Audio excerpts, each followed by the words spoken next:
so excited for this one. It's like a blast from the past, but I've watched this gentleman's star continue to ascend. I always get so excited when I see him on TV. Like, I think the last time I even recorded the TV because I was so happy because look how far he's come. I'm talking about Affion Crockett, who appeared in HBO's Def Comedy Jam in 1996. He went on to be a cast member on the game show Wild 'N Out, starring Nick Cannon. He's appeared on Curb Your Enthusiasm, Blackish, A Haunted House, Marlon Wayans, Welcome Home, Roscoe Jenkins, Martin Lawrence. And speaking of Martin Lawrence, just recently hosted the Martin reunion, which was special to my heart. But you guys, this is the living legend, Affion Crockett. Yes, Affion, thank you so much for being here today. This is so cool. Thanks for having me. I mean, to hear Travis Payne call me a living legend it's surreal, and my mind is blowing right now, but it's all good. It's all good. Ah, he's sweet like that. It's true. Days. You caught him on a good day. It's true. But it's true. I remember back then, I was telling Stacy, she was like, where'd you meet Affion? I was like, Choreographers Carnival. I remember you and Lisa used to like warm up the show. So it was like Lisa Thompson. Yeah, you became used to being Affion in that world. You just got used to seeing him. And then it was like, then he was on the small screen. Then he was on the big screen. Then it's so nice to see people from like our early days, yes, how their careers have continued to progress and they stay visible and they stay current and they stay relevant, and that's you. So it's all true. You know what tripped me out? Go ahead, Stacy. I was going to say, were you ever a dancer? How did you get involved in the carnival? I am a dancer. Did you have any dance? You are. I want to see some.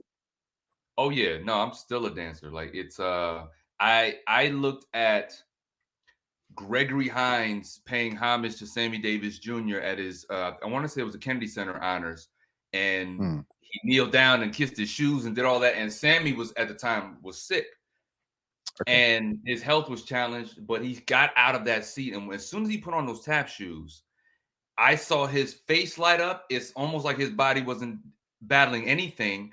And he started hoofing. He started doing what he loves.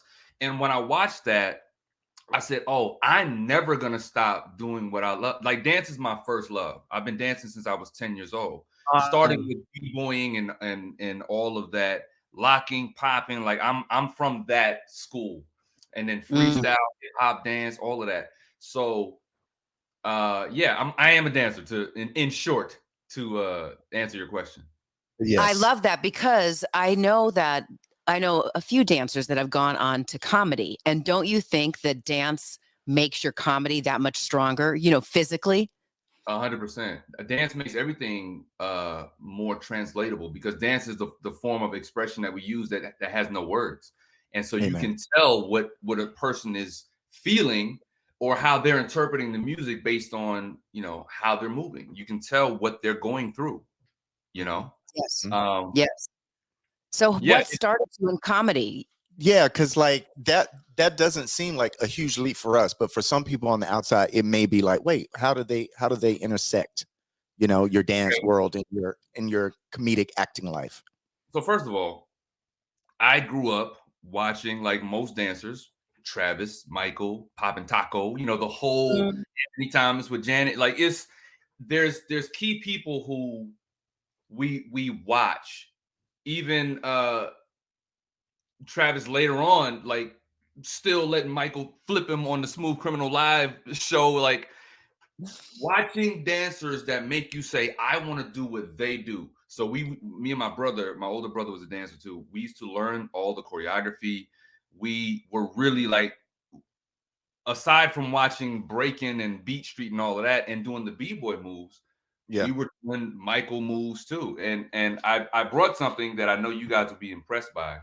Please. My private sessions.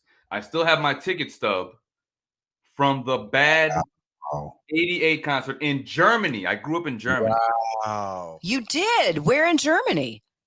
We moved around, but a military base called it was an air base called Simbach Air Base. Okay.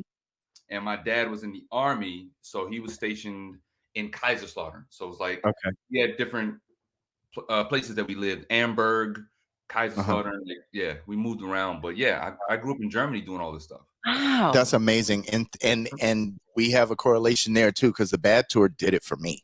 Like it did it for me. I got to see Lavelle Smith on stage with Michael Jackson. I was like, he black. He can. Oh wait, okay, that's possible. You know, Yeah, Mhm. bad tour, the Omni Hotel, Mhm. and I was like, that's what I'm doing. That's what I am doing. Period. yeah, yeah. So I Lavelle, get it. That's legend. so awesome to see that in Germany because I got to do Germany with Janet. Yeah. So that was my first introduction onto the world stage. But yeah, that is so awesome. So you were saying you saw the bad tour that So inspired you basically, into it. my life has been about watching what I call my superheroes. Travis being one of them. Basically, anyone that inspired me at any point. Eddie Murphy, huge. I Yep. grew up watching Eddie Murphy from the Yeah, time he imitated James Brown in the hot tub on Saturday Night Live. that's right. So comedy was always hovering in my subconscious, but I didn't realize that I could actually perform it. Dance was what I thought I was going to do for the rest of my life. Okay. Mm. As a matter of fact, I defined success as a dancer was I'm going to dance for Michael or Janet or both. Uh, Mhm. I thought that was it for me, and that's what I needed to do. And at some point, I got the epiphany that there was more to me than just dance. I felt like I had to start saying things, being some type of orator, a Mhm. rapper, singer, public speaker, actor. I had to start saying things with my mouth. Yeah. And Mhm. that's where stand-up comedy came in. And the reason why the transition wasn't too bumpy for me, it was when Def Comedy Jam came out in the 90s. So if Yes. you remember that show, at the end of every episode, all the mop top dancers from New York and Yep. Big Les and all of them, they were dancing. Flex Alexander sometimes, they were dancing at the end. So Yep. Def Comedy Jam fused all of the worlds together. Everything I was already doing, I was already listening to EPMD, and they would be in the audience laughing, and Martin Lawrence and hosting the first three seasons. And I'm seeing all these people do all of these things in one show. Yeah. Mhm. I was already dancing since I was 10. I was already performing on stage. Around my mom's house, my mom and dad's house, I was already imitating people and doing characters, making them laugh. Yeah. So Mhm. at some point when Def Comedy Jam was like that thing, I said, I want to try that because I can now be physical on stage. I'm a dancer, so I'm used to that. I can Yes. be animated. I can use voices and impressions. And Mhm. basically, long story short, that's how I became a comedian. That is awesome. And that is scary. I mean, I think like stand-up comedy is one of the scariest things. But the thing is, right away. Oh, You know right yeah, away if you it's gonna do. work or not.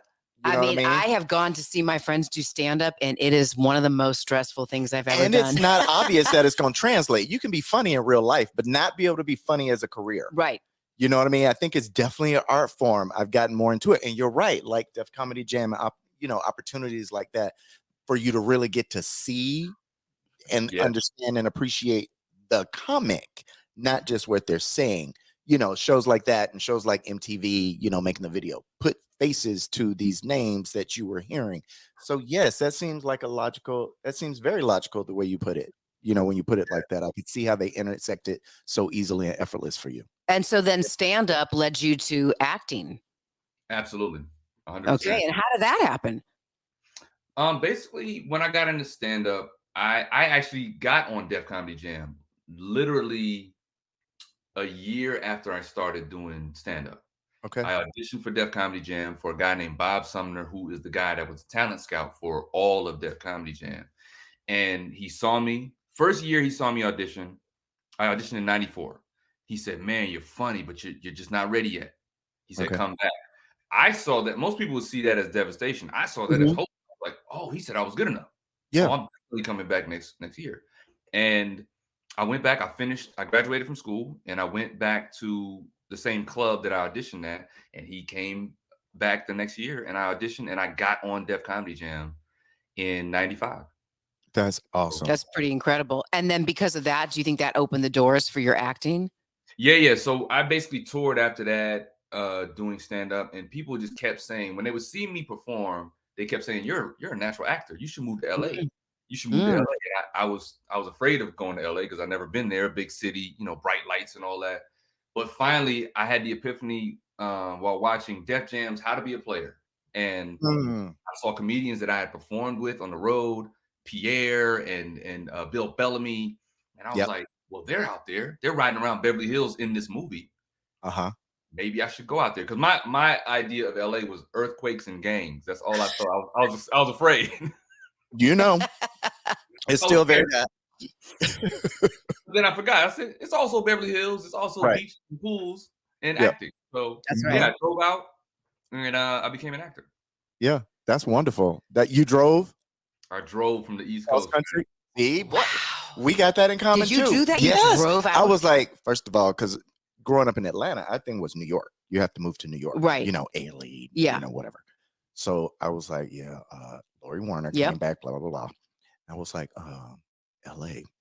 Well, I found out that's where Michael Jackson lived at, so that's where I'm going. So he And got in then the I car and remember, drove. and I went and I came back. I came back because Marguerite gave me my first job. It Mhm. was going back to Atlanta, and the cars were Marguerite too Derrick. expensive. Mhm. Marguerite Derricks, we love her. The cars were too expensive here, so I bought my car in Atlanta, and then I drove it back to LA. Wow. I did it in 2.5 days. What? I was so I excited, did too. so What? excited. This was before no cell phone. All cassette tapes. Yep. All cassette tapes Lisa on the Lisa car. and Colt Jam, let the beat hit them. The Yes. single on the front, the instrumental on the back. That was it. I still have the tape right there. Oh, that is so funny. So I you got drove. a bag of tapes in the garage. I had love it. I will early part tape with 'em. sevens, early, Yeah. all that stuff. Yeah. Yep. And so Yeah. you moved out to LA, and then like, did you get an agent? How did you get into your first audition? Oh yeah, that's a good one. Yeah. I had a manager in Charlotte where at the club that I started at, the same club I booked Def Comedy Jam in. Okay. And at the time they were managing Carrot Top. He was like their success story. Yes. Yeah. Okay. Yeah. And they saw something in me that was similar. Like it was like you have the thing, you have that animated star quality. So they were managing me, and when I went to LA, he had a partner out here that repped me when I first got here, and he just kind of plugged me into different agencies, and yeah, I started auditioning for commercials and all that. Ironically, Marguerite Derricks is the reason why I got my SAG card because Really? Love it. I wasn't SAG, and I auditioned for Charlie's Angels. Really? The dancing scene. I was already dancing on Soul Train at the time, like for free, you know, dancing for chicken. And I auditioned for the Soul Train scene, and I was one of the dancers that got picked. And me and Steve Stanton were the two that helped Cameron Diaz off the stage in that scene. She I leaned love over. it. So it's because of Marguerite. Marguerite saw me in that audition, and I did some flary kind of slide across the floor and pulled my leg over my head and pulled it back. And she was like, "Oh, he's on. He's on." That is funny. That's amazing. I'm looking here at your credit, your filmography, which first of all is very impressive, sir. You already know. But Thank you. I see here that Miss Congeniality 2, Armed and Fabulous. Yeah, they cut me out. Oh, really? Okay. Well, that shot at the TI in Vegas, Sandra Bullock. Yes. I remember they shot a lot of that using the pirate show Wow. in the movie. Which we worked on Yeah, that yeah. pirate show in the live show. Oh, yeah. Okay, I got you. So it became the backdrop for some of the scenes. That's But funny. I thought that was funny. But there's always just a few degrees of separation with all of us, especially from that time coming Yeah. into LA that early. Yeah. You know what I mean? And having as much time as we have had here. And some And of the so- first people I met out here was Tone and Rich, Super Dave. Yep. Those are the guys that I was Yeah. in ciphers with all the time, you know? That's right. They would Yeah. do that. That was one of their talents, is that the street dancers and the younger generation, they would do ciphers. They just go improvise. They just let it became very spiritual. It just was a thing which I always enjoyed witnessing and experiencing, you know, but because coming from more of the classroom like us, like we needed counts. You know, Yes. but they didn't. Yeah. They could go. Yes. You know, they didn't care what the song was. They could just go and then they grab each other and pull the next one in. It was always just such a kinetic thing. I love. Which kind of makes when you think Learn. about it, like freestyling, if you're like a great freestyle dancer, that would be such a great transition into comedy, because you're also, not that it's not planned out, but you have to kind of freestyle. You have to read the room. You have to adjust. You have to, Yeah. so you're good thinking quickly on your feet. Speaking of, I remember I saw you recently. I saw you deal with a heckler in one of your shows. Really? Talk about that. That was funny. That was a viral moment. I saw it. Oh, yeah. No, look, Stacy's onto something. And I tell people all the time, I learned everything about comedy and rhythm and acting from hip hop, specifically Yes. dance and rap. Because I started out, I didn't start in the classroom. I started in the ciphers. I started Mhm. just b-boying in the street dances and the jams. So I didn't know about choreography. I didn't know dancers choreographed. I didn't know that rappers wrote lyrics. I thought Okay. everyone did everything freestyle. Okay. Mhm. That's how we did it. Me and my brother and my friends, we just did it that way. So it all translates into me now being able to be on stage, and if someone is heckling me, or I had a Karen on stage in Jacksonville, and Oh that no. was viral. But yeah, it's being able to stay in the moment and just be and just express from that point. It's the same Mhm. with comedy. I don't shy away from it at all. Like, it's part of my tool. That's awesome. Which is really brave It and is. awesome because, you know, like in our world, we like to plan things. We like to make sure they're all figured out. And Mhm. so it comes off, nice and efficient and whatever. But Mhm. to do what you do takes a special talent and a lot of bravery. So Oh, yeah. I'm like, A lot of wow. guts, Yeah, a lot of nerve. I really respect what you do. Yeah, Thank you. absolutely. So Yeah. what's coming up for you? Like, what is on your bucket list that you want to do? Like, what's inspiring you these days other than, your comedy career, but what else that do we not know that you're interested in doing?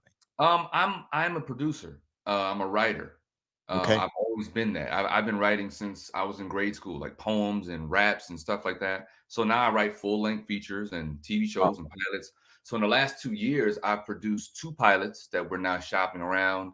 I have a game show on the market right now. But the Okay. most exciting thing that I'm doing is I'm telling a comedic version of the history of hip hop for hip Okay. hop's 50th birthday this year. Okay. And it's my coming to America, where Okay.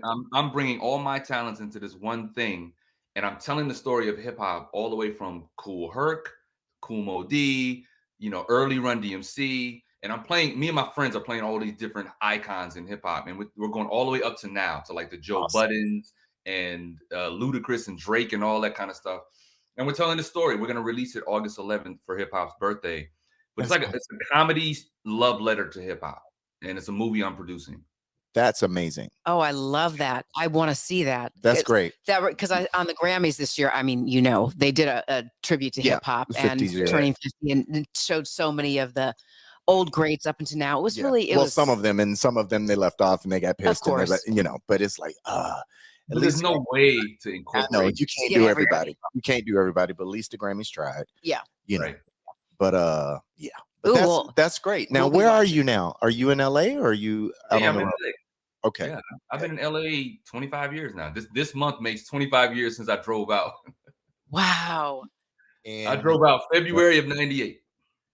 that's Wow. awesome. That's so awesome. That's funny. And I think I came out February of 96. Okay.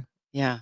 I just Crazy. remember it was hot and it was 19, no, it was 80, 89, 90. Yeah. 89. Wow. You've been Yeah. here a long I time. have. I have. That's what I'm saying. I remember those days with you and Lisa because it was like, first of all, that was a hard crowd. You got to say that dancer crowd, they were a hard crowd anyway because they were your friends. So it's And like no one you listens. kind of right, and everybody's already talking Yeah. and a little drunk. But it was like if you can handle that crowd, you Yeah, can pretty much do everything. Now, was Wildin' Out fun for you? That looked like such a really fun show. it really was, man. And side note, this is what trips me out about you mentioning me and Lisa at Carnival is Mhm. you never know who's watching, That's right. That's right? right. So for all the younger dancers and entertainers that's listening to this podcast every week, you have to always go full out. Yes, you do. Unintended. You Yeah. do. Always got to go full out because you never know who's watching, and that's beautiful to me because again, Travis is one of my heroes. Travis is a superhero to me. Thank you. So to know that because he could have been at Carnival and saw, oh, that's just some people hosting, but let me just keep talking and catching up with my folks type of thing. Uh-huh.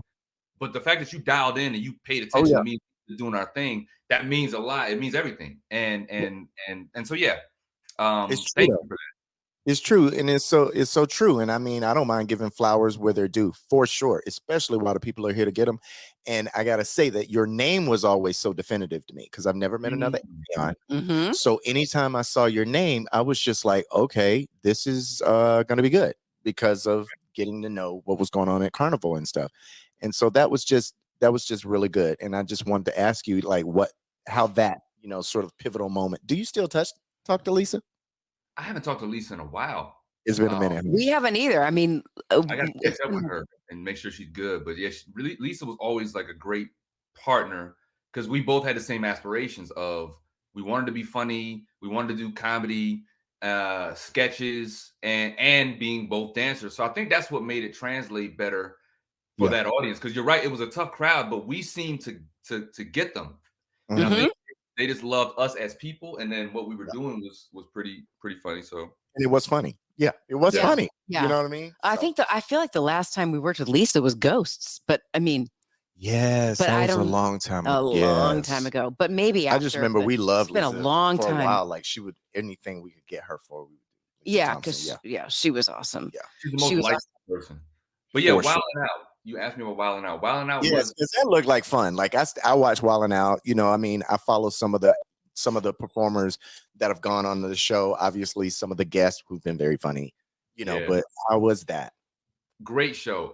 The perfect show for me at the perfect time to hone all of my different skill sets, to be able to rap, be funny, dance sometimes, be shoulder to shoulder with other icons like the Snoop Dogg's and the Kanye's of the world, Talib Kweli. Everyone came through Wildin' Out. And so it's really a brilliant move on Nick Cannon, who doesn't get enough flowers for his brilliant business moves, because that thing is still going. Like Wildin' Out is still going. They're filling up arenas. Yeah, and he got it back, right? There was a thing. Yeah. Figured that out.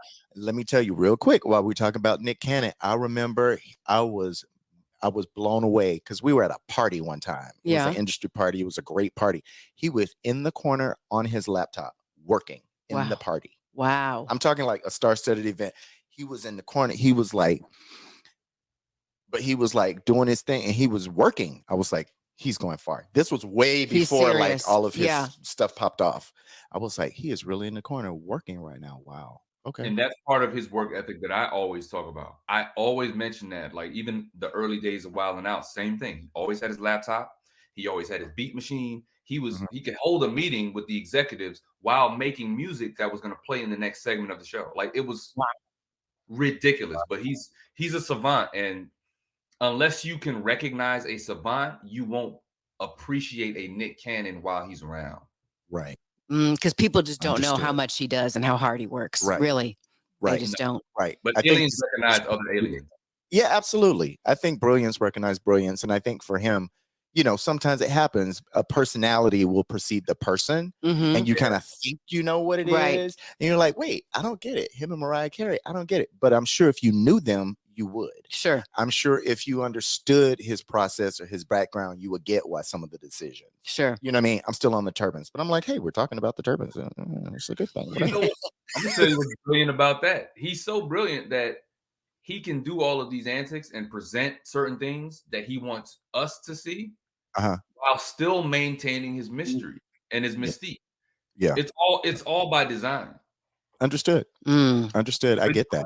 I'm gonna give you turbans to talk about while I can live my life over here and do something else. That is brilliant. Yeah, I get it. I get it. So hats off to him, though. But I mean, I think that, coming back to you and your journey, I feel like I feel like you're in your prime and we've still got so much more to see, especially with your directing and your writing and your producing and, sort of the next generation of performers that you're going to inspire. I think that is all so exciting. And so impressive. Yeah. And we've got to keep up with you. Tell everybody where they can follow you on social media. Oh, yeah.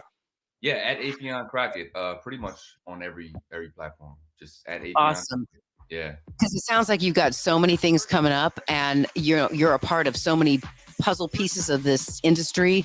We got to follow you and know what's going on. And I asked if you're on the road because do you have any shows coming up soon that people can check out? Yeah, I'm in Addison Improv in May. We're finishing the movie and I start going back out in May, April, June. So Addison Improv, Chicago Improv, Raleigh Improv. I'll be on the road this spring and summer. Excellent. Oh, good for you, Affion. Excellent. And we got to come see you live because I really want to see you in your element. Yes. I really, really do. LA. I'll let you know when the LA show pops up. Will you? Oh my God. We'll do a date. I think we should. Please do. It'll be a date night. Yes, indeed. Please. I'll be honored. Thank you. Thank you for being here, brother. You guys, this has been the great Affion Crockett. Thank you for Please having follow him. Check him out. He keeps you laughing. And we love you. We appreciate you. Thank I you. love you too, man. A Appreciate lot of you. respect for you, Afon. Absolutely. We gotta meet, Stacy. Yes. Well, at your show, I'll be there. Absolutely. Let's do it. Right on. Thank you, Affion. Thank Take you. care now. I'm Travis Payne. And I'm Stacy Walker. Welcome to Full Out with the real Travis and Stacy on YouTube. It's all things dance, music, arts, and entertainment. And a few secrets of our own. We think you're going to love it.